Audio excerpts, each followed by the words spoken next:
नमस्कार, मेरा नाम वकार यूनुस है। मैं एमडी साइंस एकेडमी चित्तौड़गढ़ से अभी कुछ दिनों पहले 12वीं कक्षा का परिणाम आया था, तो उसी के सिलसिले में लेकर आज हम बात करते हैं। हमारे साथ गरिमा है।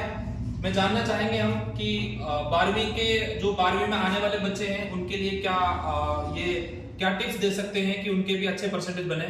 तो गरिमा, सबसे पहले आपके कितने परसेंटेज बने? 94.4%। Very good. सबसे पहले तो आपको बहुत बहुत बधाई हो। दूसरी बात कि आप क्या कहना चाहेंगे कि जैसे आपने एमजी साइंस एकेडमी में पूरे वर्ष पढ़ाई की, तो एमजी साइंस एकेडमी में पढ़ने के बाद आपको कैसा लगा? सबसे ज्यादा श्रेय मैं अपने टीचर्स को देना चाहूंगी। बच्चों से भी ज्यादा मेहनत यहाँ पे हमारे टीचर्स ने की है, तो सबसे ज्यादा क्रेडिट उनको जाता है। और फिर बच्चों की मेहनत और उनकी सेल्फ स्टडी और फैमिली का सपोर्ट सबसे ज्यादा मायने रखता है उसके बाद में। बस मैं यही कहना चाहूंगी, और बच्चों को सेल्फ स्टडी पे ज्यादा फोकस करना चाहिए। Very good. आपने कहा कि सेल्फ स्टडी पे ज्यादा फोकस करना चाहिए, साथ में सेल्फ स्टडी को असिस्ट करने के लिए कुछ एग्जाम्स वगैरह की जरूरत होती है, तो क्या आपके यहाँ पे टेस्ट सीरीज हुई?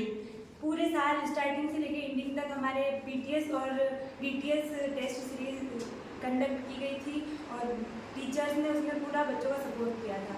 तो आप बताना चाहेंगे ये डीटीएस और पीटीएस का मतलब क्या होता है?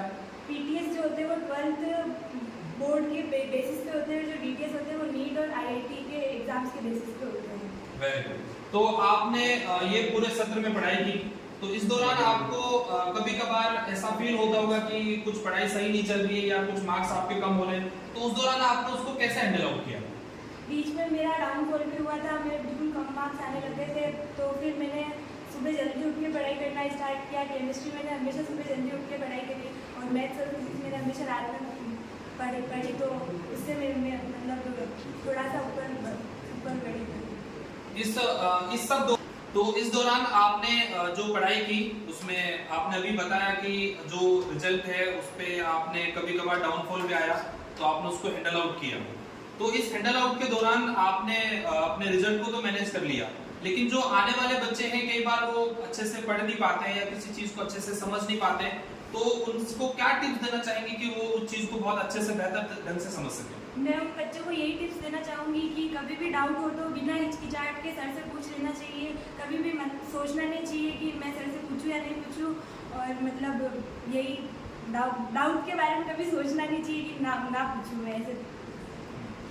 एक बहुत बड़ा सवाल होता है कि हमारे न्यूमेरिकल्स वगैरह जो हम करते हैं, मैथ्स में है, फिजिक्स में है, केमिस्ट्री में है, तो उस दौरान कैसे बेहतर ढंग से उनसे आप डील कर सकते हो, मतलब कि वो ज्यादा बेहतर ढंग से बच्चे उसको सॉल्व कर सके?